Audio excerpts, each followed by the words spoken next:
এটা তো মুখস্থ কথা, সব সরকারই বলে যে আগের চেয়ে তো আমরা ভালো আছি, কিন্তু আইন শৃঙ্খলা এমন একটা ব্যাপার, এটা কিন্তু আমি আগের চেয়ে কতটা ভালো আছি সেটা সেই ব্যাপার না, আমার এখন কি ঘটছে সেটা হচ্ছে ব্যাপার।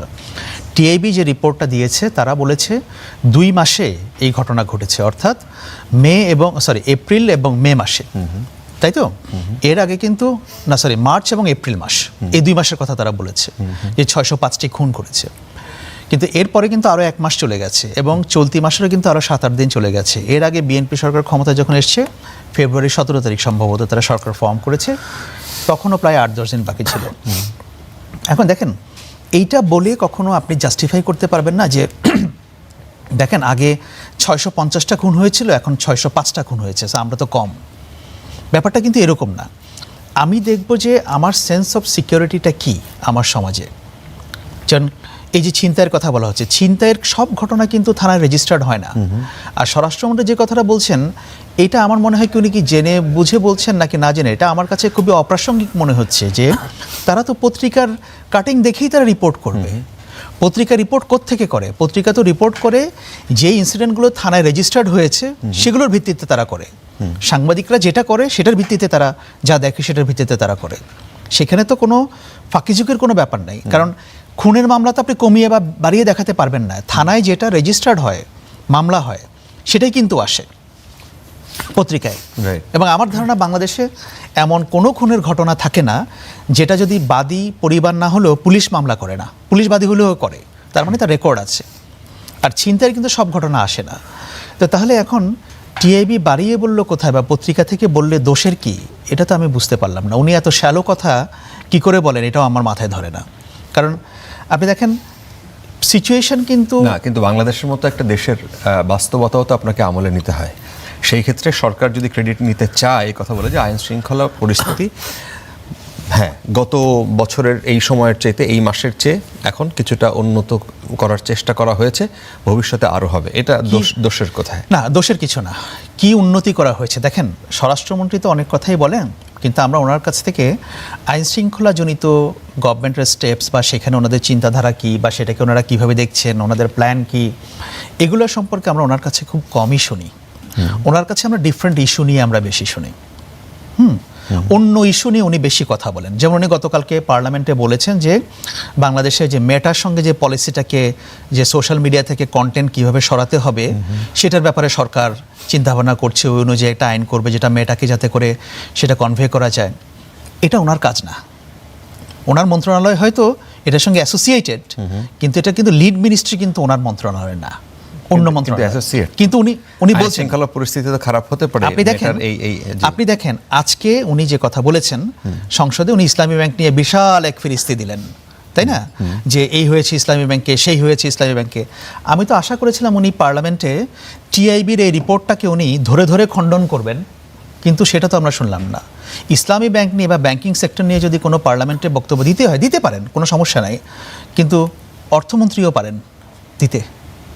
কিন্তু আমরা দেখছি যে গভর্নমেন্টের অনেক পলিসি ডিসিশনে সালাউদ্দিন সাহেব উনি বলছেন, কিন্তু উনি ওনার নিজের উপর অর্পিত যে দায়িত্ব আইন শৃঙ্খলা পরিস্থিতিকে মেনটেইন করা, সেটার ক্ষেত্রে ওনার একটা আমি ইনডিফারেন্স দেখতে পাচ্ছি। আমি হয়তো ভুলও হতে পারি, আমি অ্যাজ এ লেম্যান বা সাধারণ নাগরিক হিসাবে আমি বাইরে থেকে যেটা দেখছি আমি সেটাই বলবো, সেটাই আমি বলতে চাইব। এখন উনি বলেছিলেন না যে বাংলাদেশে মব বলে কিছু থাকবে না, তো কি করে 69টা মবের ঘটনা ঘটলো? কতজন মারা গেল না? 42 জন না 50 জনের কথা বলছে টিআইবি। এবং টিআইবি তো পাল্টা স্টেটমেন্ট দিয়ে বলেছে যে সরকার যা বলছে বা পুলিশ যা বলছে, স্বরাষ্ট্রমন্ত্রী যা বলছেন, ইটস নট রাইট। তো এখন এইটার আমার মনে হয় যে আমার ওনার বডি ল্যাঙ্গুয়েজ দেখে বা বিভিন্ন কিছু দেখে আমার কেন জানি মনে হয় he is not very comfortable with the home ministry. হয়তো আমি আবারও বলছি যে আমরা কিন্তু জাজ করবো ওনার ল্যাঙ্গুয়েজ, উনি কোন ইস্যুগুলো নিয়ে বেশি কথা বলেন, ওনার বডি ল্যাঙ্গুয়েজ কি, সব কিছু দেখে আমার মনে হয় কি he is not very comfortable with the home ministry and he is busy with something else. এবং আমরা ওনার কাছে এক্সপেক্ট করব যে ওনার সরকার, দেখেন প্রধানমন্ত্রী কিন্তু ওনাকে দায়িত্ব দিয়েছিলেন যখন, আমি খুবই ব্যক্তিগতভাবে আশাবাদী হয়েছিলাম।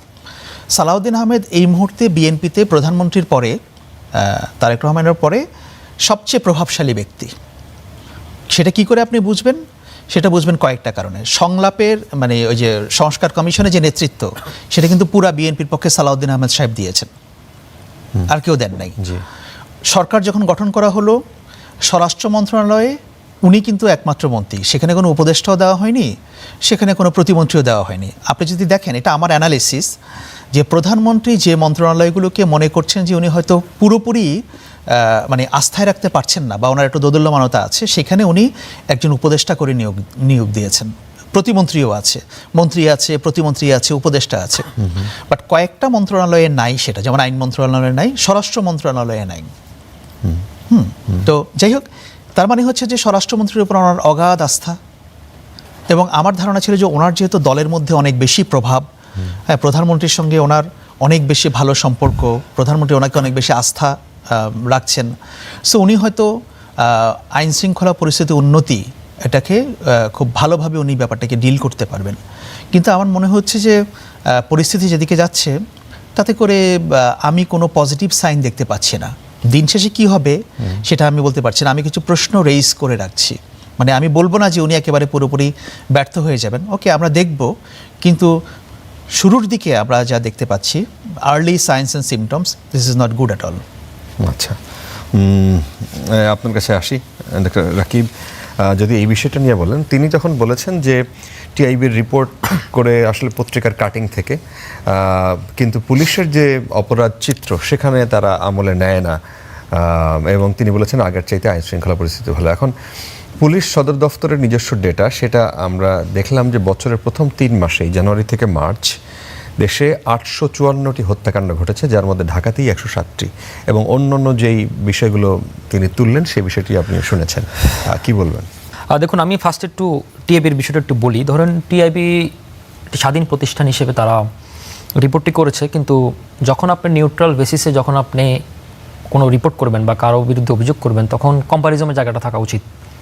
ধরুন টিআইবি বিগত 5 বছর, ধরুন ইউনূস সরকারও 2 বছর বা তারও আগে হাসিনার আমলে প্রথম 3 মাসের বা 100 দিনের রিপোর্ট তারা করেছিল কিনা, আমি খুব ঘাটাঘাটি করে দেখলাম, কিন্তু পাইনি, কোনো রিপোর্ট তারা করেনি আর কি। তো আসলে এখানে আরেকটি জিনিস আমি আগেই যুক্ত করে নিই, সেটা হচ্ছে বাংলাদেশ বা যে কোনো রাষ্ট্রের দুটো জিনিস। ইউনূস সরকারের সময়ের কথা আমার বলতে পারছি না, কিন্তু হাসিনার আমলে টিআইবি রিপোর্ট করেনি। না, প্রথম 100 দিনের রিপোর্ট তারা করেনি। ও আচ্ছা, প্রথম 100 দিনের রিপোর্ট তারা করেনি। এবং যেটা আমি বলছিলাম, একটি রাষ্ট্রের স্থিতিশীলতার জন্য দুটি জিনিস সবচেয়ে বেশি জরুরি আমার কাছে সবসময়।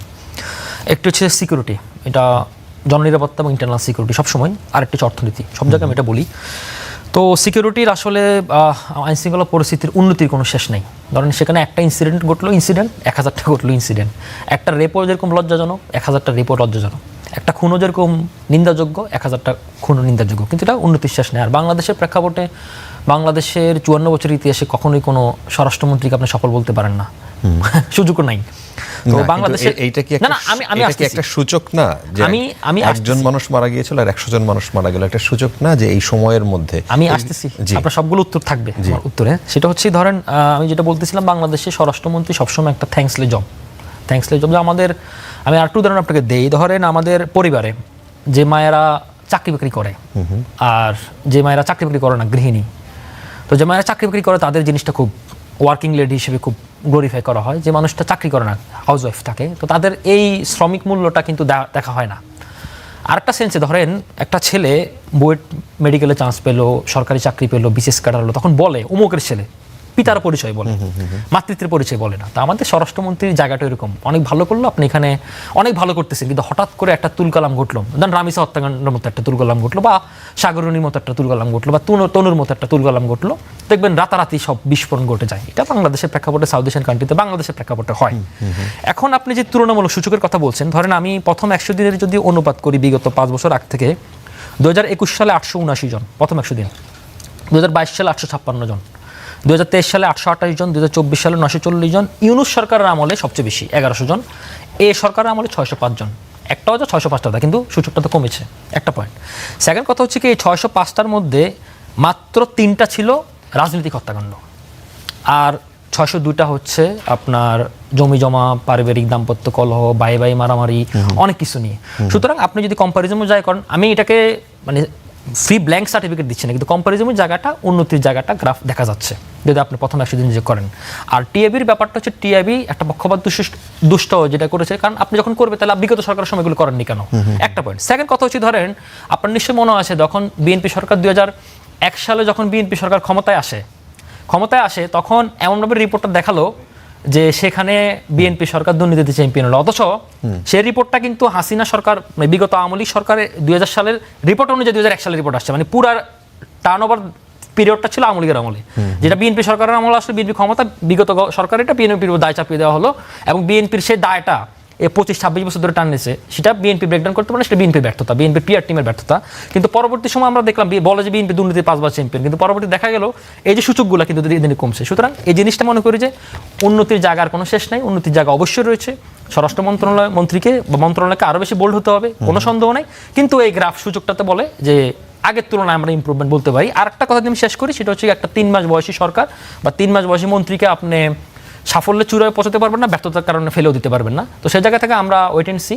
আর একটা কথা আকবর ভাই যেটা বলছে সেটা একটু অ্যাড্রেস না করলেই না, সেটা বলছেন যে এখানে ওনাকে প্রতিমন্ত্রী দেওয়া হয় না এবং উপদেষ্টা দেওয়া হয় না, এমন অনেক মন্ত্রী রয়েছে যারা 3-4টা মন্ত্রী রয়েছে। সুতরাং এটা মাননীয় প্রধানমন্ত্রী তিনি উল্লেখ করেছেন যে বাজেটের পরে অথবা 6 মাস পরবর্তী সময়ে মন্ত্রণালয় গুঞ্জন শোনা যাচ্ছে অনেক মন্ত্রী যুক্ত করা হবে। সুতরাং এটাকে এখানে আনার প্রাসঙ্গিকভাবে আমি মনে করি না। তো উন্নতি শেষ না আমি আগেই বলছি, কিন্তু যে এই যে ট্যাগিং করা বা এই যে আপনার স্টিগমাটাইজ করা সেটা হচ্ছে না ঠিকভাবে, মানে অ্যাপ্রোপ্রিয়েট যাচাই হচ্ছে না। টিআইবির ক্ষেত্রে আমি বলবো যে টিআইবি সবসময় এই সুযোগগুলো খোঁজে পক্ষপাত দুষ্ট জিনিসগুলো করার জন্য। আপনি যখন করবেন নিউট্রাল জায়গা থেকে তখন আপনার প্রিভিয়াস অ্যাক্টিভিটিটা ওইভাবে থাকা দরকার বলে আমি মনে করি। তো আকবর ভাই যুক্ত করবেন? হ্যাঁ, যেমন আমি কিন্তু এটা বলেছি যে আপনি যে প্রসঙ্গটা বললেন না যে স্বরাষ্ট্রমন্ত্রীর ওই বিষয়টা নিয়ে, দেখেন আমি এটাকে একটা হোলিস্টিক অ্যাপ্রোচ থেকে বলছি। এটা কিন্তু ওনাকে কোনো ট্যাগিং করা বা কোনো বিষয় না। আমি আপনাকে কিছু বলিনি। হ্যাঁ, না আমি বলছি আর কি যে এটা একটা হোলিস্টিক অ্যাপ্রোচ থেকে, যে আপনি সরকারটা 3 মাস না 6 মাস না 2 মাস সেটা ব্যাপার না, এটা হচ্ছে অল অ্যাবাউট মানুষের সেন্স অফ সিকিউরিটির ব্যাপার অ্যাজ এ সিটিজেন। মানে আপনি সরকারের কাছ থেকে কি এক্সপেক্ট করেন, এবং ওই যে মন্ত্রী দেয়নি বা প্রতিমন্ত্রী দেয় না যেটা প্রাসঙ্গিক কথা বললেন, আমি বললাম যে এটাকে আমি উদাহরণ হিসেবে বলছি এই জন্য যে স্বরাষ্ট্রমন্ত্রী he is known to be very powerful in BNP. হ্যাঁ, আমি ওই জন্য বলছি, এবং আমি কিন্তু ওই জন্য শুরুতে খুব আশাবাদীও ছিলাম যে ওনার মতো একজন পাওয়ারফুল লোককে যেহেতু স্বরাষ্ট্রমন্ত্রী করা হয়েছে, ইউজুয়ালি আমরা দেখি কি যে স্বরাষ্ট্রমন্ত্রী যদি দুর্বল হয়, মানে দলের মধ্যে যদি তার অবস্থান না থাকে, তাহলে হয় কি উনি মিনিস্ট্রি রান করতে পারেন না। So in that sense the prime minister was right appointing him, but আমার কাছে মনে হচ্ছে একই সঙ্গে উনি সবচেয়ে দুর্বল ব্যক্তিও, মানে আমি গত 3 মাসে অসহায় ব্যক্তি বলতে পারেন আপনি। আমি জানি না অসহায় কিনা, কিন্তু ওনার অ্যাক্টিভিটি দেখে আমার মনে হচ্ছে যে জন্য আমি ওই মানে ব্যবহার করলাম যে ওনাকে দেখে আমার মনে হচ্ছে মানে he is not comfortable with the home ministry. আপনার অ্যাসেসমেন্ট ওকে। আচ্ছা, আলোচনাটা ছিল হচ্ছে টিআইবির রিপোর্ট নিয়ে। গত পরশুদিন তারা যেটা প্রকাশ করেছে এবং সংবাদ সম্মেলন করেছে, সেখানে দেশে 3 মাসে কতগুলো অপরাধ ঘটেছে, কতগুলো খুন ঘটেছে, ধর্ষণ ঘটেছে, এবং আইন শৃঙ্খলা পরিস্থিতির কতটা অবনতি ছিল, এবং এই নির্বাচিত একটা সরকারের মানুষের অনেক প্রত্যাশা ছিল, সেই জায়গাটা নিয়ে কথা হচ্ছিল। তো এই বিষয়টা নিয়ে আপনারা বলবেন যে অভ্যুত্থানের পর নাগরিকদের যে নিরাপত্তা পাওয়ার কথা ছিল তা নিশ্চিত করতে এই সংসদ এবং এই সরকারকে কি আপনাদের ভাষায় কি ব্যর্থ বলবেন? যতটুকু আমি শুনতে পেরেছি 100 দিনের আপনারা একটা জাজমেন্ট বা মূল্যায়ন করতে যাচ্ছেন, এবং এটার প্রসঙ্গ মোস্ট প্রবাবলি স্বরাষ্ট্র মন্ত্রণালয় ইস্যু সহ আর অনেকগুলো ইস্যু আছে, বাট মেইনলি বোধহয় ফোকাস অন স্বরাষ্ট্র মন্ত্রণালয়। কিছুক্ষণ আগে যা বুঝলাম টিআইবি রিপোর্টে যেহেতু আসলে স্বরাষ্ট্র মন্ত্রণালয়ের ব্যর্থতা বা এগুলো নিয়ে বলা হয়েছে, তো আমার একটা স্মৃতি মনে পড়ছে। একবার এরকম একটা টক শোতে বসছিলাম ডক্টর জাহিদ ভাইয়ের সাথে, তো তখন টিআইবির ইফতেখারুজ্জামান সাহেব তিনি কোনো একটা টক শোতে বা কোনো একটা সবাই তিনি বলেছিলেন যে এনসিপি কিংস পার্টি বা এই ধরনের কিছু একটা হয়েছে। তো আমার যতটুকু মনে পড়ে জাহিদ ভাই এটাকে বেশ ভালোভাবে উপস্থাপন করছিলেন যে ওনার মতো একটা লোক যদি এটা বলতে পারে তাইলে এটা কেন হইল না। তা আজকে আবার দেখতে পাচ্ছি যে বিএনপির মধ্যে যারা অ্যাক্টিভিস্টরা আছেন বিভিন্ন সেক্টরে বিভিন্ন জায়গায় কাজ করছেন, তারা আবার দেখতেছি টিআইবি রিপোর্টটাকে বেশ অ্যাটাক করছেন, which is not problematic at all. আপনি আপনার জায়গা থেকে করতেই পারেন রাজনৈতিক জায়গা থেকে, তো মানে বারবার চেঞ্জ হয় আর কি মতামতগুলো। আমি আসলে টিআইবি রিপোর্ট অনুযায়ী বলবো না, আবার টিআইবি রিপোর্টের বাইরে কিছু বলবো না। আমি আমার পার্টির জায়গা থেকে বা আমি ব্যক্তিগত জায়গা থেকে আমি যেটা দেখি সরকারের রাষ্ট্র পরিচালনা বা স্বরাষ্ট্র পরিচালনার ব্যর্থতা, ঘাটতি বা তারা কতটুকু সফল, সেই জায়গা থেকে যদি আমি বলি, আমার যেটা মনে হচ্ছে যে স্বরাষ্ট্রমন্ত্রী সাহেব তিনি তার নিজের কাজের বাইরে তিনি অন্যান্য কাজ নিয়ে অনেক বেশি ফোকাসড। মানে ধরেন আপনার সংবিধানে কি থাকবে থাকবে না, ইসলামী ব্যাংক কি জামাতের থাকবে কি জামাতের থাকবে না, জামাত ইসলাম কি ইসলাম না, মির্জা ফখরুল ইসলাম আলমগীর কি ইসলাম।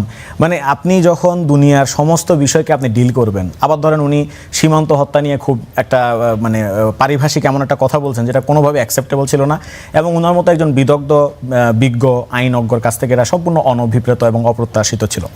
আমার কাছে মূল সমালোচনা হচ্ছে এই জায়গায় যে আপনি আপনার কাজটা যেহেতু ছিল ল অ্যান্ড অর্ডারটাকে মেনটেন করা, আপনার প্রাইমারি ফোকাস তো সেখানে থাকা উচিত। আজকেও দেখলাম যে নোয়াখালীতে একজন যুবককে ওপেনলি প্রকাশ্যে আপনার গুলি করে দিয়ে একজন চলে গেছে, এটা ভিডিওটা বিভিন্ন আপনাদের সংবাদ মাধ্যম ছড়িয়েছে। আমি গতকাল রাত্রে দেখলাম যে রাজধানীতেই এই যে আশপাশে হয়তো মগবাজার বা আশপাশেই একজন তাদেরই বিএনপিরই একজন নেতা আরেকজনের হাতে হয়তো খুন হয়েছেন, ছুরিকাঘাতে খুন হয়েছেন।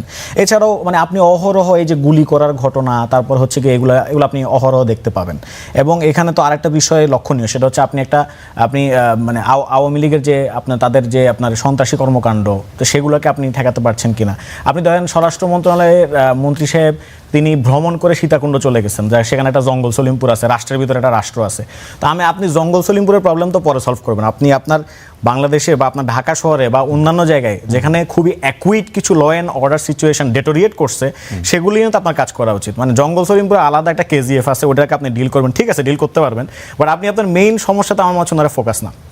সীমান্ত হত্যা নিয়ে উনি একটা কথা বলে ফেলেছেন যেটা আমি মনে করি যে এখানে সামনে নিয়ে আসা প্রয়োজন। মানে এটাও হয়েছে এই কারণে যে উনি অনেক বিষয় নিয়ে আসলে ব্যাসেট উইথ। আমি আসলে এটা বলতে চাচ্ছিলাম এই কারণে আমার মাঝে মাঝে মনে হয় যে আসলে স্বরাষ্ট্রমন্ত্রী সাহেব বোধহয় মানে লোনলি পার্সন, মানে তাকে বোধহয় বিএনপি সকল দায়িত্ব দিয়ে দিছে। কারণ হচ্ছে অন্য মন্ত্রণালয় অন্য মন্ত্রীরা হয়তো এটা সামলাইতে পারছে না। ওই দিন দেখলাম সংসদে আমাদের ইকবাল মাহমুদ টুকু সাহেব মানে বিদ্যুৎ এবং জ্বালানি মন্ত্রী, উনি মানে লোডশেডিং এর যে মানে লোডশেডিং যে হচ্ছে না এটা বুঝাইতে গিয়ে উনি একটা বিদ্যুৎ স্পৃষ্টতার ঘটনায় দেখলাম উনি হা হা করে হেসে উঠছেন আর কি। তো মানে উনারা যে ইনসেনসিটিভ কথাবার্তা বলেন, তো সেই জায়গায় আমি এটা আগেও বলছি, আমার মনে হচ্ছে যে হয়তো সালাউদ্দিন সাহেবকে দিলে উনি একটু কম ইনসেনসিটিভ কথাবার্তা বলে, উনি একটু হয়তো সংবেদনশীলভাবে মানে উনার মোটামুটি একটা যৌক্তিক লজিক্যাল জায়গা হাজির করার চেষ্টা করেন। এই কারণে বোধহয় বিএনপি সরকার তার সমস্ত দায়িত্ব, সেটা আপনার সীমান্ত হত্যা নিয়ে কথা বলা হোক বা এটা তো আপনি আপনার ফরেন মিনিস্টার কথা বলবে যে আপনি এটা সীমান্ত হত্যা, এটা সীমান্ত হত্যা না, বা আপনার সীমান্ত হত্যা কমানো দরকার। হ্যাঁ না আছে আমি বলতেছি না, আমি বুঝতে পেরেছি মানে রেসপন্সিবিলিটি আছে, আমি নাই যেটা বলছি না, কিন্তু উনি তো এই যে রেসপন্সিবিলিটি পালন করতে কোথায় ব্যর্থ হয়েছেন আমি সেই জায়গাটা তুলে ধরতে চাচ্ছি আর কি। মানে রেসপন্সিবিলিটি পালন করতে গিয়ে উনি বলে ফেলছেন এমন একটা কথা যে যদি ভারতের অভ্যন্তরে কেউ যদি গুলি করে মারে বিএসএফ, সেটা নাকি সীমান্ত হত্যা না, যেটা আপনি ইন্টারন্যাশনাল নর্মস, আপনার প্র্যাকটিস, লিগাল নর্মস সবগুলোর বাইরে গিয়ে তিনি কথা বলছেন।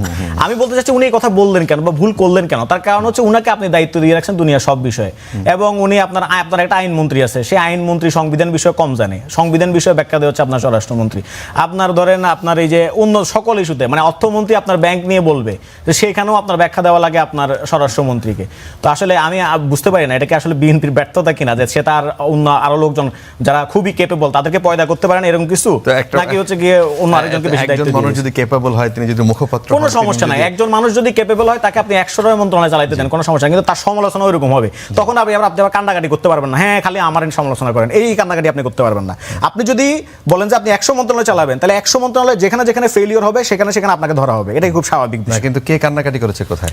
মানে কান্নাকাটি আপনার এই যে বিএনপির অ্যাক্টিভিস্টই তো বলে, মানে বিএনপির অ্যাক্টিভিস্টরা বলে যে হ্যাঁ আপনারা কথায় কথায় সালাউদ্দিন সাহেবকে গালি দেন, সালাউদ্দিন সাহেবকে কটাক্ষ করেন, সমালোচনা করেন।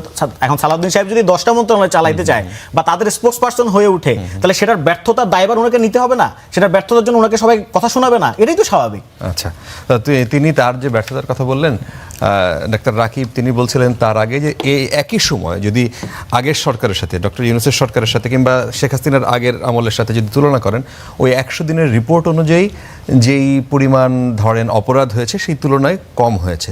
প্রত্যাশা বেশি ছিল কিন্তু একেবারে উনি পূরণ করতে পারেন নাই, হয়তো ভবিষ্যতে সেটা করবেন, কিন্তু কম যে হয়েছে সেটা তো আপনারা স্বীকার করতে চান না।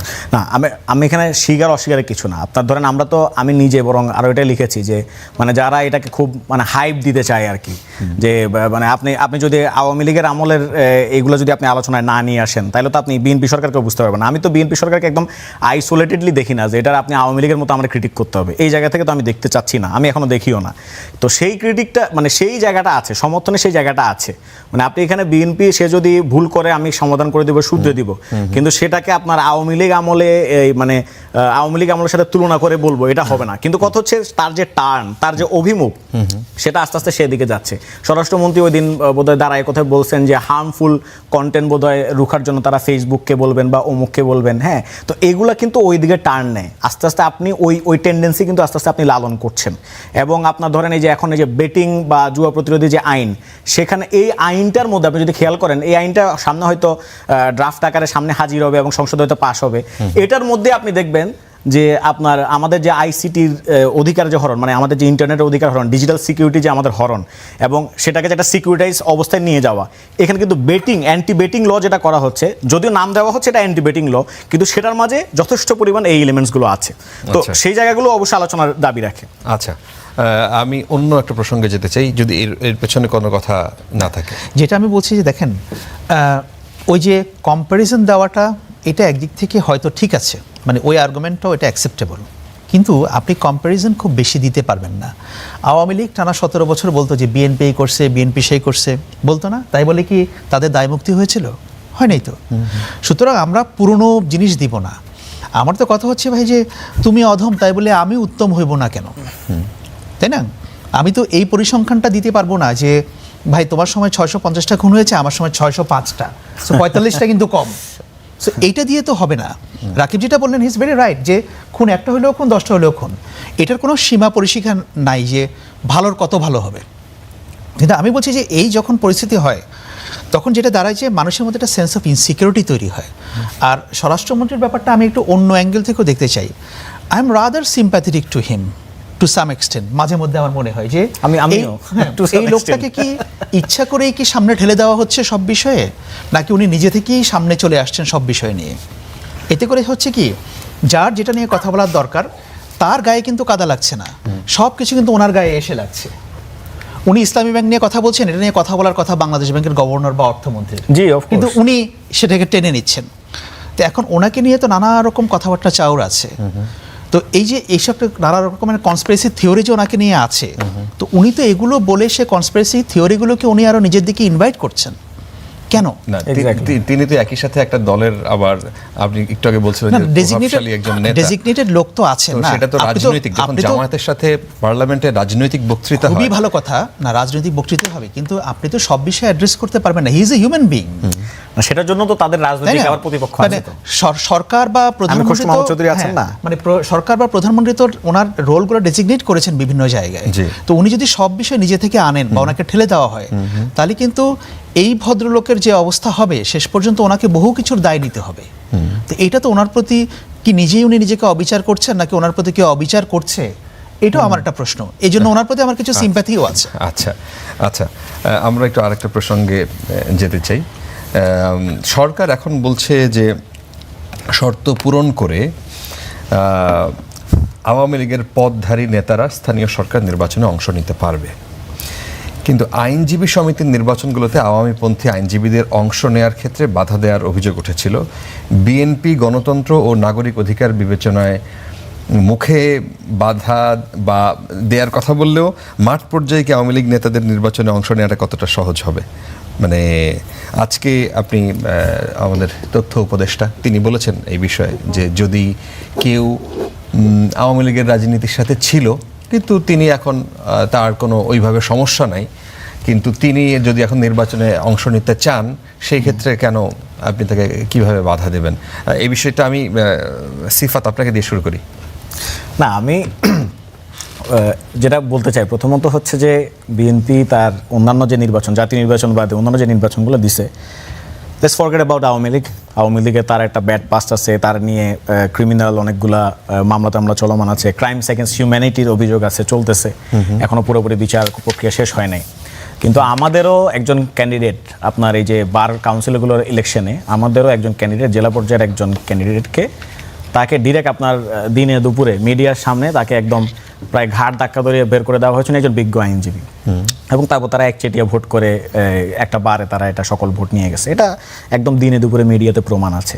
এরকম এছাড়া আর অনেকগুলো বারে এই ধরনের অভিযোগ শোনা যায়। তো ফলে এই জায়গাটা বিএনপি নিজেই, সামনে স্থানীয় ইলেকশন আছে, সেই ইলেকশনে তারা কিভাবে অন্যদেরকে মানে যারা এখন অলরেডি বিরোধী দল আছে তাদের ব্যাপারে তাদের অবস্থান কি হবে, মানে আওয়ামী লীগের ব্যাপারে তো আমি এখানে প্রশ্ন তুলছি না, মানে আমার যারা বিরোধী দল আছে বর্তমানে জাতীয় সংসদে বা ধরেন স্বতন্ত্র প্রার্থী আছে তাদের যে কি হালত হবে এটা নিয়ে আমি খুব সন্দিহান এবং চিন্তিত।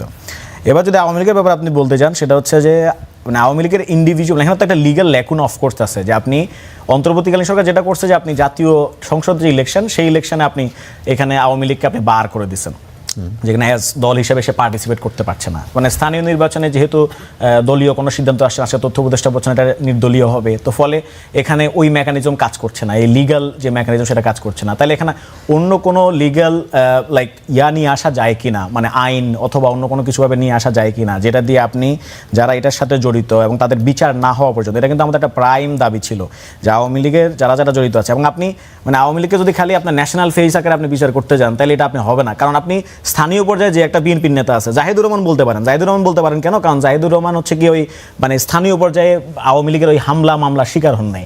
স্থানীয় পর্যায়ে বিএনপির একটা কর্মী, একটা নেতা, সে হামলার শিকার হয়েছে, সে মামলার শিকার হয়েছে, সে দীর্ঘ 5 বছর 6 বছর মানে 10 বছর তার বাড়িতে থাকতে পারে না, এলাকায় থাকতে পারে নাই। তো ফলে সে আওয়ামী লীগকে জাহিদুর রহমান সাহেবের মতো এত নুয়ান্স এবং সফিস্টিকেটেড ওয়েতে সে আওয়ামী লীগকে এভাবে দেখবে না, ব্যাখ্যা করবে না।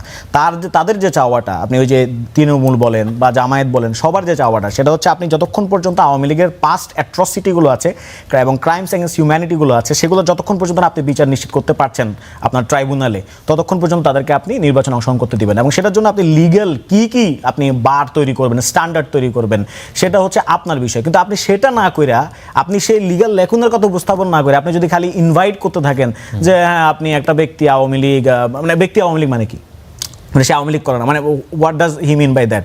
মানে আপনি তো নির্বাচনে গিয়ে তো আওয়ামী লীগের হয়ে ভোট চাইবেন না, মানে নির্বাচনে গিয়ে তো সেটা আওয়ামী লীগের হয়ে ভোট চাইবে না, তাহলে ব্যক্তি আওয়ামী লীগ আবার কি জিনিস? তারপর আপনার ধরেন আপনি একটা অন্য একটা হিসাবে চিন্তা করেন, আওয়ামী লীগ যে আইনে নিষিদ্ধ, সন্ত্রাস যে বিরোধী আইনটা, সেই আইনে তো জেএমবিও নিষিদ্ধ।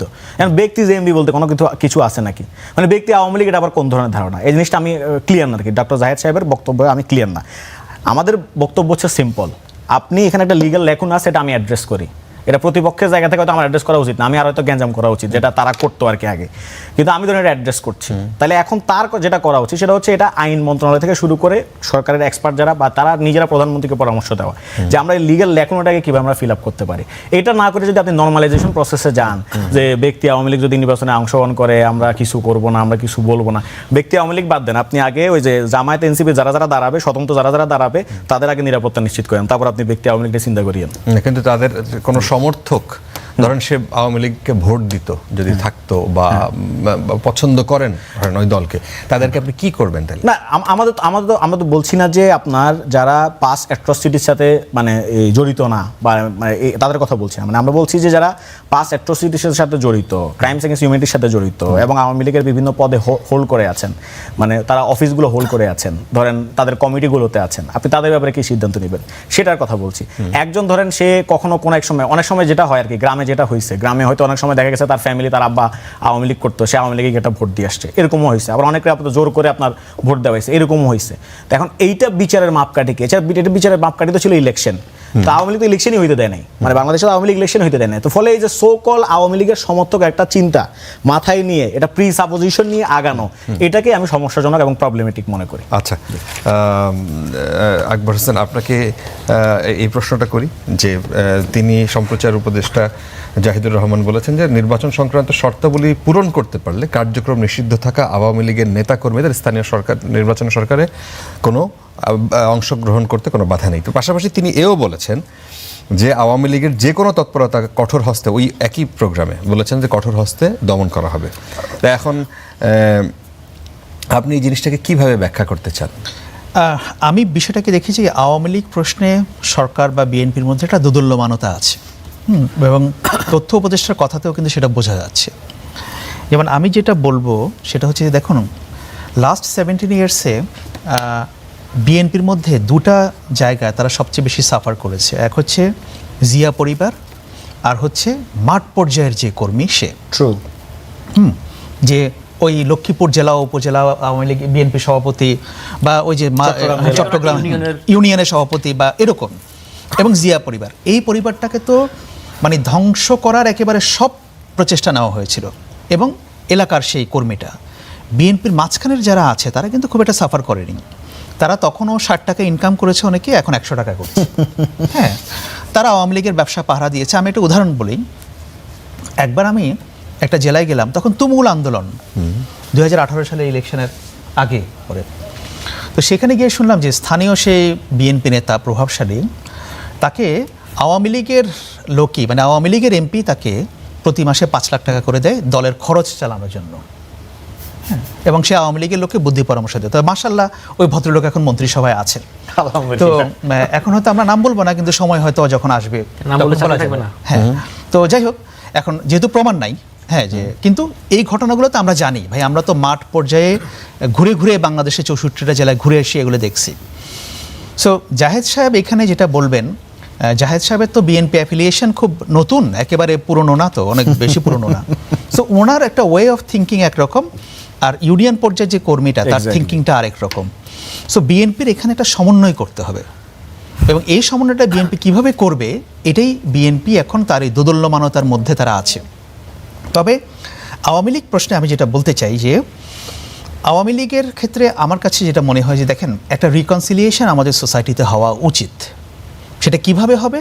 রিকনসিলিয়েশন তো এমনি হয় না, আপনাকে আগে ভুল স্বীকার করতে হয়, যারা অপরাধী তাদের বিচার হতে হয়, দেন যাদের হাতে রক্তের দাগ নাই বা যারা কোনো ব্যাপক আকারে করাপশন করে নাই বা ক্রিমিনাল অ্যাক্টিভিটির সঙ্গে যারা জড়িত ছিল না বা যারা সমাজে ঘৃণা ছড়ায় না, এই লোকগুলা কারা? এরা আমাদের আশপাশের লোক। এরা দেখবেন কেউ আপনার বন্ধু, আমার পরিবারের লোক, আমার আত্মীয়, তাই না, বাংলাদেশ। কিন্তু ব্যাপার হচ্ছে যে সেটাকে আপনি কিভাবে অ্যাড্রেস করবেন। ধরেন আপনি কিছুই করলেন না, এখন ধরেন কথার কথা যে শরীয়তপুর জেলা উপজেলা আওয়ামী লীগের সভাপতি, সে একটা পোস্ট হোল্ড করে আছে, কিন্তু সে ব্যক্তিগতভাবে এখন ইলেকশন করতে যাবে, কারণ সরকার কি তাকে অ্যালাউ করবে ইলেকশন করার জন্য? তাই না, এগুলো তো পরিষ্কার হওয়ার বিষয় আছে। সো এই জন্য আমি বলছি যে আওয়ামী লীগ প্রশ্নে বিএনপির একটা দোদুল্যমানতা আছে। বিএনপি একবার ভাবে যে আওয়ামী লীগের প্রতি হার্ড হব, আবার মনে করে যে না, একটু ছেড়ে দিব, ছেড়ে দিলে জামায়াতকে একটু শিক্ষা দেওয়া যাবে, যেহেতু জামায়াতের এনসিপি আওয়ামী লীগের ভয় সবচেয়ে বেশি পায়। বিএনপি অতটা ভয় পায় না আওয়ামী লীগকেও। আপনি দেখবেন যে, কারণ আওয়ামী লীগের লোকজনে কিন্তু এখন বিএনপির ব্যাপারে অত ক্রিটিক না। তারা মনে করে যে যা দোষ হচ্ছে ইউনূস সরকারের, বিএনপি অভ্যুত্থানের সঙ্গে জড়িত না, বিএনপি ভালো, খারাপ হয়েছে গিয়ে ইউনূস, এনসিপি। তাই হ্যাঁ, এনসিপি জামায়াত এটাকে তারা আলাদা করতে চায়। আসলে বাস্তবতা তো তাই না, বিএনপি তো এই অভ্যুত্থানের সবচেয়ে সামনের সারির দল, তাই না? বিএনপির মানে পোস্টধারী ছাত্র দলের, যুব দলের প্রচুর ছেলেপেলে মারা গেছে গত 17 বছরে, তারা সবচেয়ে অনেক বেশি স্যাক্রিফাইস করেছে। কিন্তু আওয়ামী লীগ দেখাতে চায় যে না, বিএনপিকে আলাদা করতে হবে এদের কাছ থেকে, ওরা খারাপ, বিএনপি ভালো। হ্যাঁ, ওই যে ইন্ডিয়ান পলিসি যেটা আর কি ইন্ডিয়ান সরকার করতো না, যে ইউনূস খারাপ, তার সঙ্গে ডিল করা যাবে না, বিএনপি আসলে আমরা তাদের সঙ্গে ডিল করব, বা নির্বাচনে যে জিতবে তাদের সঙ্গে ডিল করব। একই পলিসি কিন্তু ইন্ডিয়ান থিঙ্কিং এবং আওয়ামী লীগ থিঙ্কিং। আপনি দেখবেন ইভেন ফেসবুকে আপনি যদি এখন বিএনপির কোনো সমালোচনা করেন, বিএনপিকে ডিফেন্ড করতে কিন্তু বিএনপির লোক আসে না, আওয়ামী লীগের লোক আসে। রাইট। সো আওয়ামী লীগ এখন ওই স্পেসটা তৈরি করার চেষ্টা করছে আর কি। এখন সরকারের মধ্যে একটা ওই যে দোদুল্যমানতা ওই জন্য তৈরি হয়েছে যে ঠিক আছে, আওয়ামী লীগের কিছু ভোট হয়তো পাওয়া যাবে, আবার তারা ভাবে যে আচ্ছা ঠিক আছে, এইভাবে দমন পীড়ন করেও কি পারবো কি না, বা একটু ছাড় দিলে দেখি না কি হয়, পরবর্তীতে আবার ট্যাকল করবো, জামায়াত আর এনসিপি তো সবসময় সাথে থাকবেই। সো সবকিছু মিলে আমি বলবো না যে জাহেদ সাহেব যে কথা বলছেন এটাই ফাইনাল কথা। আচ্ছা, ডক্টর রাকিব। জি, আমাকে ধন্যবাদ আপনাকে। আমি এর আগে দুটো জিনিস অ্যাড্রেস করি। একটা হচ্ছে কি, আপনি ওই মাননীয় স্বরাষ্ট্রমন্ত্রী আজকে যে ব্যাংকিংয়ের বিষয়টা নিয়ে কথা বলছিলেন, তো ব্যাপারটা হচ্ছে কি, এই প্রস্তাবটা তুলেছিলেন ডাক্তার শফিকুর রহমান, বিরোধী দলীয় নেতা। তো এটা একটা গুরুত্বপূর্ণ আলাপ, তো উনি সরকারের পক্ষ থেকে উনি এটার কাউন্টার দিয়েছেন। এটা খুব স্বাভাবিক বিষয়, উনি কেন এটার কথা বলতে পারবেন না এটা আমি আপনি ডিটেক্ট করার কেউ না, নির্ধারণ করার কেউ না, 1 নম্বর কথা। সেকেন্ড কথা হচ্ছে কি, সিফাত যে কথাটা বলছিলেন যে এটা তো ওনার মন্ত্রণালয়ের অধীনে, আসলে বিজেপি স্বরাষ্ট্র মন্ত্রণালয়ের অধীনেই। আর থার্ড কথা হচ্ছে কি, এই বিষয়ে আমি আরেকটা কথা বলতে চাই। ব্যাপারটা হচ্ছে কি, এখানে যে একটা বক্তব্য নিয়ে মূলত আলোচনাটা শুরু হয়েছিল, এখানে আসলে তিনি স্বরাষ্ট্রমন্ত্রী হলেও কিন্তু যেহেতু সীমান্ত খুব উত্তেজনা মুহূর্ত, এই মুহূর্তে আমাদের 57তম সম্ভবত 4 দিনের দিল্লিতে বৈঠক চলতেছে বিএসএফ এবং বিজিবির মধ্যকার। তো এই জিনিসটা অত্যন্ত একটা সেন্সিটিভ ইস্যু, এবং এটাতে আসলে আমাদের একটা গ্রাম্য একটা প্রবাদ আছে না, যে জিকে মেরে বউকে শিখানো। এখানে আসলে আপনি কিন্তু খেয়াল করে থাকবেন আমাদের বিজেপির মুভমেন্টটা কোন দিকে। আমাদের বিজেপি কিন্তু প্রত্যেকটা সীমান্ত বেশি মোতায়েন করা হয়েছে এবং তারা কিন্তু একটা ফায়ারিং পজিশন আছে। এবং একপাক্ষিক আপনি যদি একটা সিঙ্গেল লেন্স থেকে দেখেন তাহলে জিনিসটাকে আপনি রিড করতে খুব কষ্ট হবে, কারণ অনুপ্রবেশ কিন্তু বাংলাদেশ থেকে হয়, এটা আপনি পুরোপুরি অস্বীকার করতে পারবেন না। বাংলাদেশ থেকে খুব কম পরিমাণ হলেও অনুপ্রবেশ হয়, এখানে চোরাচালান হয়, এখানে ড্রাগ ডিলিং হয়, সবকিছুই হয়। শুধু বাংলাদেশেই হয়? না বাংলাদেশে না, ওপাশে হয়? দুই পাশেই হয়, আমি সেটাই বলতেছি। দুই পাশে হয়, এ পাশ থেকেও যায়, ও পাশ থেকেও আসে, দুটাই হয়। তো এখন এই জিনিসটা হচ্ছে ধরেন এটা যেহেতু ওই পাশের লোকজন মারা গেছে কবে?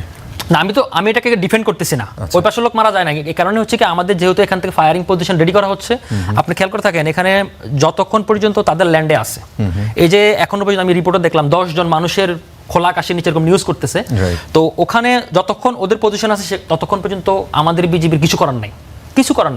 যখন নো ম্যানস ল্যান্ডে আসে তখন এটা নিয়ে পতাকা বৈঠক হয়। তো যখন আপনি এখান থেকে জোরপূর্বক পুশব্যাক করার চেষ্টা করেন তখন আপনি কি করবেন? আমাদের সামনে কিন্তু দুইটা বাস্তবতা আসতেছে।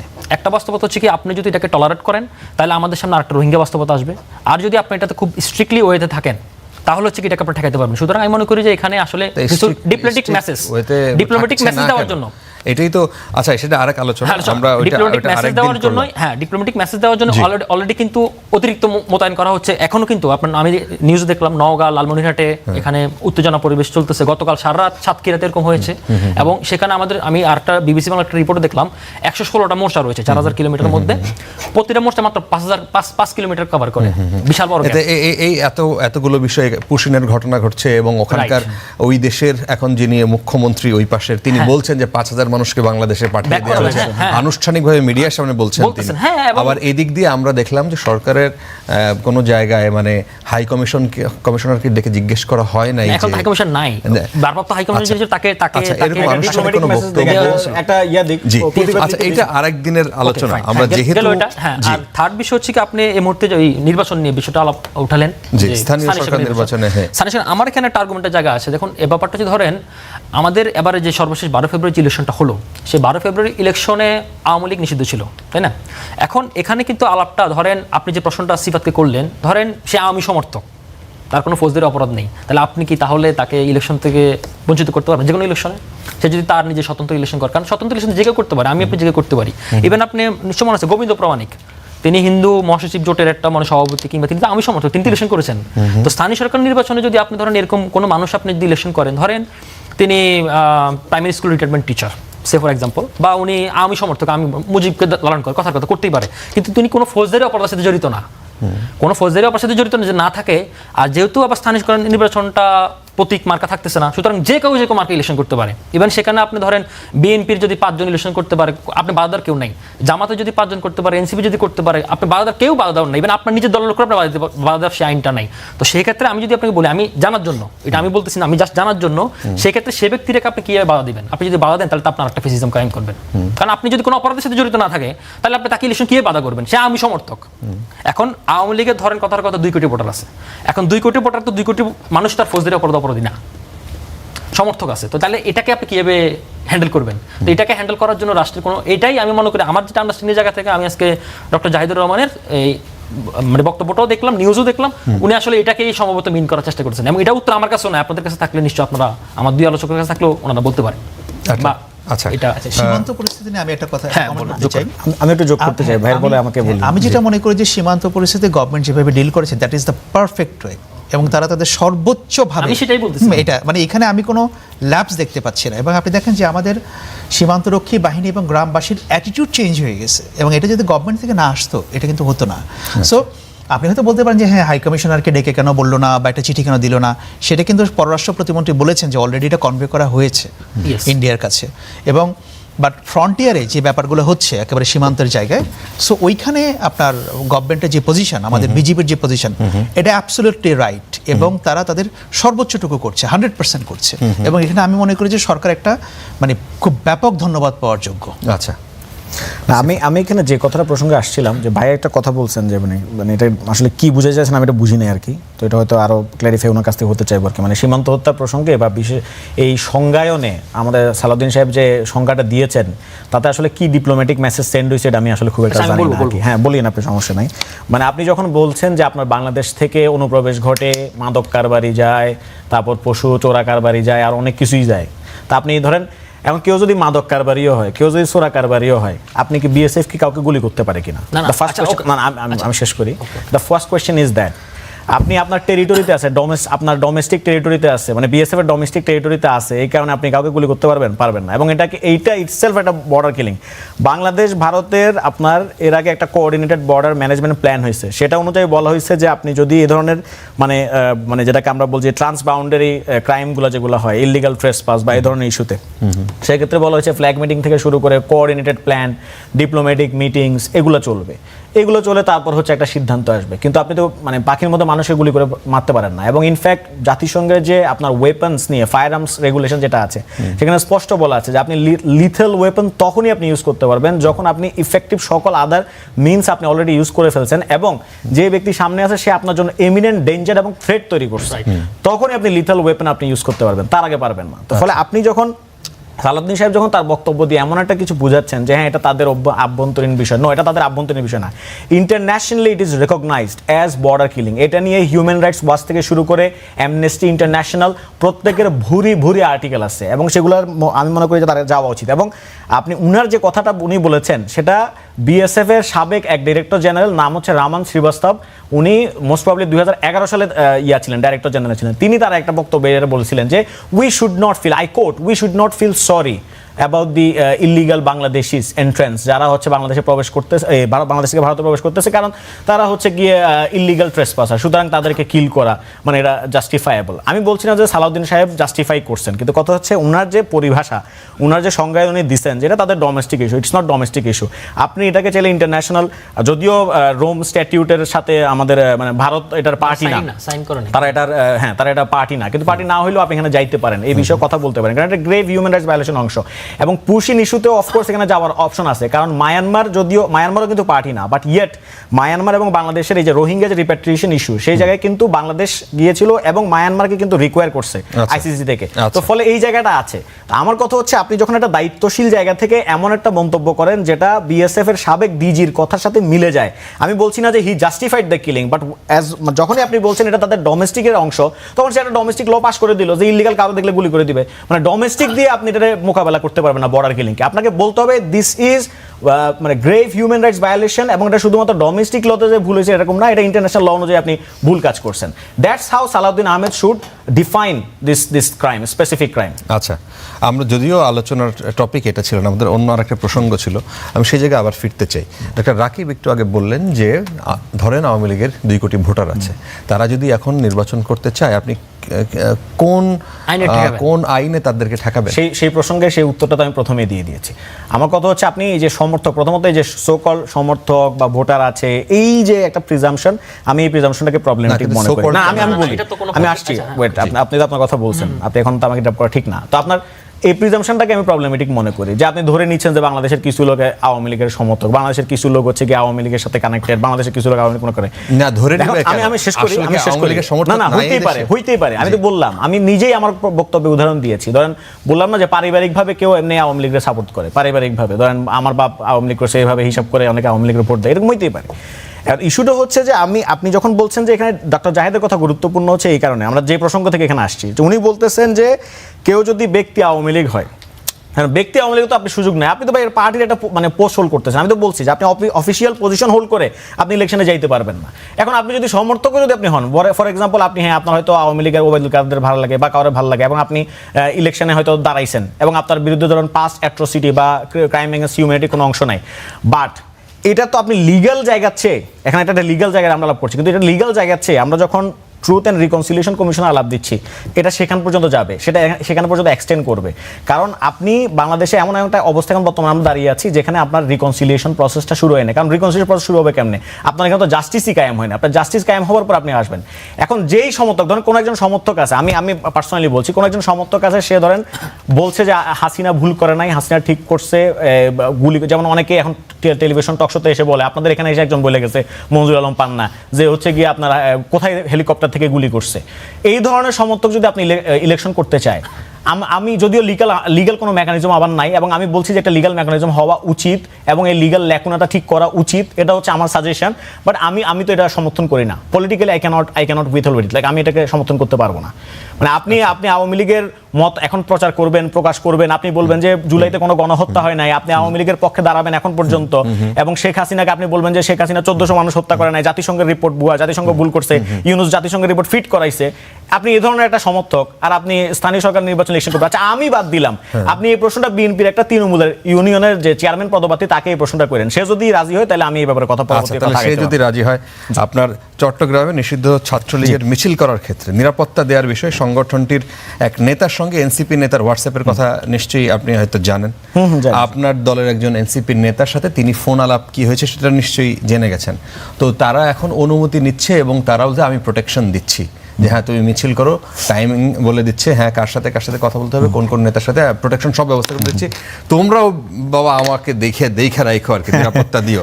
এই বিষয়টা নিয়ে কি আপনাদের অবস্থান কি? আমাদের অবস্থান এটা ক্লিয়ার, কারণটা হচ্ছে যিনি এইটা করেছেন তিনি তার পূর্বেই যখন চট্টগ্রাম মহানগর কমিটি হয়েছিল তখনই তিনি পদত্যাগ করেছেন। মানে কমিটির নানা শৃঙ্খলাজনিত ইস্যু, কমিটি তার পদ ঠিক হয় না, এটা হয় না, ওইটা হয় না বলে তিনি এনসিপির এসডিবির বর্তমানে কোনো পদে নেই, কারণ তিনি পদত্যাগ করেছেন।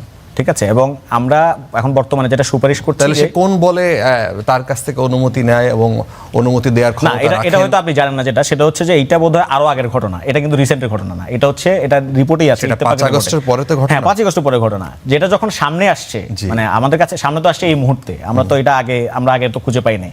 আমরা তার ইতিপূর্বে তার একটা শৃঙ্খলাজনিত ইস্যুর কারণে আমরা ইতিপূর্বে তাকে একবার সাংগঠনিক শোকজ এবং তাকে যেটা সাময়িক বহিষ্কার সেটা করেছিলাম। পরবর্তী তিনি আবার সংগঠনে ব্যাক করেছিলেন। এটা তো এই বিষয়টা সামনে আসলো বলে এটা বলছেন। এখন ভেতরে তার মানে আপনি যদি ভেতরে যদি কোনো কিছু এরকম খুঁজে পান এবং সেখানে যদি আমার অ্যাকশন না দেখেন তাইলে আপনি আমাকে প্রশ্ন করতে পারেন। আপনি যদি আমার অ্যাকশন দেখেন তাইলে তো মানে এইটা তো কোনো মানে ইয়া হইতে পারে, আমি উত্তর দিতে আপনাকে পারবো না, কারণ আপনি আমাকে দেখবেন যে আমার কোনো অ্যাকশন আছে কিনা। ধরেন আমি তো ধরেন বাংলাদেশে আমার যে সংগঠন, আমার সংগঠনের কেউ যে কোনো অপরাধ করবেন আমি সেটা বলছি না, অপরাধের আমি সাফাই গাইতে বসি নাই, আমার সংগঠনের অপরাধ করতেই পারে, স্বাভাবিক। এখন যদি অপরাধ করে তাহলে আমি কি তার সাফাই গাচ্ছি, নাকি সে যদি অপরাধ করে থাকে আমি তার মানে যথাযথ বিচারের কথা বলছি কিংবা তার বিরুদ্ধে আমি সাংগঠনিক ব্যবস্থা নিচ্ছি কিনা, দ্যাট ইজ হোয়াট ম্যাটার্স। কিন্তু আপনি আমাকে ধরেন এই প্রশ্নটা করছেন, আমি আশা করবো যে আপনি বিএনপিকে এই প্রশ্নটা করবেন যে ফেনীতে কিছুদিন আগে একটা নিউজ বের হয়েছে যেখানে ছাত্রদলের সভাপতি রাকিব ভাই সহ অনেকে ফোন দিয়েছেন, একজন ছাত্রদল নেতাকে আওয়ামী লীগ আমলে তাকে আপনার এলাকা ছাড়া করেছিল আওয়ামী লীগের কিছু লোকজন। তো সে এখনো পর্যন্ত কিন্তু এলাকার বাইরে রিক্সা চালিয়ে তার জীবন জীবিকা নির্বাহ করছে। পরবর্তীতে রাকিব ভাই অথবা বিএনপির বড় কোনো নেতা তাকে ফোন করার পরে সেই ভিকটিম বলতেছে যে ভাই এলাকায় কেন যাবো, বড় নেতা বলছেন যে তুমি এলাকায় যাও কোনো সমস্যা হবে না, ভিকটিম বলছে আমি এলাকায় কেন যাবো। যারা ওই সময় আওয়ামী লীগ করে আমাকে বের করছে তারা তো এখন বিএনপি করে, এখনো আছে, ভিডিওটা এখনো আছে। সেই জিনিস বিএনপি করলে এনসিপি এটা করতে পারে, ব্যাপারটা এরকম। আপনি কিন্তু এটা কিন্তু একটা টুইস্ট ভাই, আমি কিন্তু বলি না যে আমরা সেটা করছি, আমি কিন্তু বলেছি যে আমাদের যদি এই ধরনের কোনো অভিযোগ আসে সেটা আমরা ব্যবস্থা নিই। আপনি এটা এই প্রশ্নটা করবেন বিএনপি কে, যে আসলে বিএনপি কে এই ব্যবস্থা নিচ্ছে কিনা। ডাক্তার রাকিব 30 সেকেন্ড আমাদের হাতে সময় একেবারে কম দিয়েছেন, যাক আমি শেষ করি, সেটা হচ্ছে ধরেন সিফাত যে কথাগুলো বলছিলেন যে সালাউদ্দিন সাহেবের বক্তব্য বর্ডার কিলিং নিয়ে, আমি জাস্ট 3 সেকেন্ড আরেকটু শেষ করি। বক্তব্যের কন্টেস্ট আপনি দিতে কোন টাইম উনি কথা বলে বলছে সবগুলো রাইট, আমি এটা নিয়ে কোনো ডিসএগ্রি করতেছি না, কিন্তু আমার বলার কথাটা হচ্ছে কি উনি আসলে ধরেন আপনার এখান থেকে এখন বাংলাদেশকে একটা টাফ অ্যাকশনে যেতে হবে, বাংলাদেশে যখন যদি এখান থেকে বিজেপি গুলি চালায় তখন সেটা তো বর্ডার কিলিং হবে। তো সেটাকে ডিপ্লোম্যাটিক টোনগুলো এরকম, মেসেজগুলো এরকম যে তুমি চালালে আমি পাল্টা চালাবো, এই ম্যাচটাই আসলে উনি ক্যারি করার জন্য এটা বলছেন। 1 নম্বর কথা। সেকেন্ড কথা হচ্ছে কি যেটা আমি বলতেছিলাম যে ওই মানে হুজ্জাতুল ইসলাম সাইদ সম্ভবত ওনার নাম, চিটাগাঙ্গের যিনি সহসাংগঠনিক সম্পাদক, আমি ওর সিফাতের মুক্তি মাত্র শুনলাম যে পদে নেই, কিন্তু আমি সমকালের রিপোর্টটাতে দেখলাম, আমি রিপোর্ট বেসিস বলতেছি যে সে এখনো এই পদে রয়েছে, সমকালের রিপোর্ট করছে, সমকালের রিপোর্টে আমি দেখলাম। তো সেখানে দেখলাম যে তাকে মানে আবার বলতেছে যে আমি ঈমান রক্ষা করার জন্য, এই জাতীয় একটা কথা বলেছে না, সেটা বলে না, সেখানে বলছে যে আমি আমার জীবন রক্ষা করার জন্য, জীবন রক্ষা করার জন্য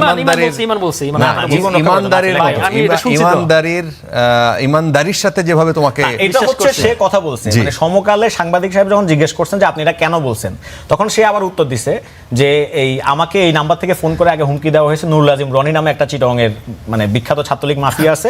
তো তখন সে বলছে যে এই নাম্বার থেকে হুমকি আসার কারণে আমি গিয়া বলছে আচ্ছা ঠিক আছে আপনারা যা ইচ্ছা তাই করেন, এটা বলছে। But we are not basically মানে তার সাবস্ক্রাইবিং হিজ কমেন্টস। আমি জাস্ট বললাম আর কি, clarify করলাম। যাই হোক, আমরা মানে ওই যেটা আপনি প্রশ্ন করলেন যে আরেকটা কথা শেষ করি, সেটা হচ্ছে কি যে কথাটা বলছে সিফাত, যে কথাটা ধরেন আপনি মানে নৈতিকভাবে আমিও সমর্থন ওদেরকে নির্বাচন করার অংশ রিকনসিলিয়েশন তারা করতে পারবো না, কিন্তু ধরেন নতুন আইন করে রেট্রোস্পেক্টিভে কি নতুন করে বিচার করা যাবে কিনা বাংলাদেশে, নতুন আইন করে বিচার করা হচ্ছে না, এখানে বিচার করা হচ্ছে না। না রেট্রোস্পেক্টিভ শুনেন ভাই, আমি বলি আচ্ছা, লতে রেট্রোস্পেক্টিভ প্রসপেক্টিভ ব্যাপার আছে। রেট্রোস্পেক্টিভ আপনার তো ইলেকশন তো সামনে, আপনি রেট্রোস্পেক্টিভ দিবেন কেন? আপনি পিছনের ঘটনার কারণে তাকে না, পিছনের সমর্থকের কারণে তাকে আপনি বিচার করবেন কি, মানে আইন করে পারবেন কিনা, এই আইন সাপোর্টিভ কিনা? আমি জানতে চাই ধরেন আপনি সমর্থকের কারণে আমি নৈতিকভাবে চাই না যে তারা অংশগ্রহণ করুক, কিন্তু আপনি লিগ্যাল ওয়ে থেকে আপনি দেখতে পারবেন কিনা? ধরেন সমর্থক হিসেবে আমি তো প্রশ্নটা রাখি, সমর্থক হিসেবে আপনি পারেন কিনা? ধন্যবাদ। সমর্থক হিসেবে আপনি পারেন কিনা? সেটা তো পারেন না আসলে। তো এটা যদি আপনি করতে যান তাহলে আরেকটা ফেসিজম কায়েম হয়ে যাবে। 30 সেকেন্ডে যদি আমার সময়টা রাকিবকে দেন, কারণ রাকিব একটু কম বলেছে। না আমি বলে ফেলছি, আপনি বলেন, সমস্যা নেই। আপনি পারলে এটা এই ইস্যুতে কথা বলেন, আমি যে প্রশ্নগুলো মানে ওই প্রসঙ্গেই যদি আপনার কথাটাকে আমরা শেষ করি কথাটা দিয়ে। না আমি রাকিবের কথার সঙ্গে এগ্রি করি, যেটা আমি শুরুতেই বললাম যে দেখেন যাদের হাতে রক্তের দাগ নাই বা ক্রিমিনাল অফেন্স নাই একদম, তাদের ব্যাপারে তো আমাদের একটা রিকনসিলিয়েশনে যেতে হবে, বাট সেটার একটা প্রসেস আছে। হ্যাঁ, এবং যেই লোকটা এখন আওয়ামী লীগের তো একটা ক্ষুদ্র হলে একটা সমর্থন গোষ্ঠী আছে, ধরেন আপনি ধরে নেন যে 10% বা 15%, তাহলে এই লোকগুলোকে আপনি কি করবেন? তো বেটার হচ্ছে তাদেরকে যদি আমরা একটা প্রপার ডেমোক্রেটিক এনভায়রনমেন্টের মধ্যে আনতে পারি, যদি তাদের ওই লেগাসিটা না থাকে, হ্যাঁ, তাহলে পরে আমার মনে হয় যে এটা একেবারে ইন্টারাপ্ট করি। ধরেন সে আমি সমর্থক, কিন্তু স্থানীয় সরকারের বিষয়ে তো নৌকা জানিস কিছু নাই, এখন সে ধরেন কলস মার্ক ইলেকশন করবে, তাহলে আপনি তার কি আটকাবেন? আমার বলেন আটকানোর প্রসেসটা বলেন। সিফাত যেটা বলার চেষ্টা করছে অফিস হোল্ড, আমি যেটা বুঝতে চাই অফিস হোল্ড করে আপনি ইলেকশন করতে পারবেন না, সে আমলি কি ব্যানার করবে না, তো সে ব্যক্তি ইলেকশন করবে। না ব্যক্তি ইলেকশন না, তাইলে ধরুন আপনি শরীয়তপুর জেলা, ভাই যেটা বলছে শরীয়তপুর জেলার আহ্বায়ক আওয়ামী লীগের, না সে তো কোনো পদে নাই, আমরা তো এটাই বলছি, আমরা তো এটাই বলছি, তাহলে সে করতে পারবে না, সেটা তো অন্য হিসাব। আমি তো বলছি সমর্থক, সমর্থক সমর্থকের মধ্যে এখানে ধরেন আমি বললাম আমি সমর্থকের মধ্যে আমি ডিফাইন করছি, আপনি যদি এখানে রিকনসিলিয়েশন প্রসেস হয় নাই, আপনি কোন সমর্থককে রাখবেন? আপনি কি মনজুর আলম পান্না মার্কা সমর্থকদের দিয়ে আপনি ইলেকশন করাবেন কিনা, সেটা হচ্ছে গুরুত্বপূর্ণ। না লিগ্যালি পারে কিনা, আমি কথা বলছি, আমি তো বলছি লিগ্যালি পারছে না। লিগ্যাল তো আপনি লিগ্যাল ল্যাকুনা যে আছে সেটা তো আমি প্রথমেই স্বীকার করছি, কিন্তু আমি বলছি যে সেই লিগ্যাল যদি ভিত্তি তৈরি করা যায় সেটা ভালো হবে। This is rather a political decision, এটা একটা লিগ্যালের চেয়ে মোর একটা রাজনৈতিক সিদ্ধান্ত। কিন্তু রাজনৈতিক সিদ্ধান্ত করলে তখন সেটা আরেকটা অনেক ধন্যবাদ।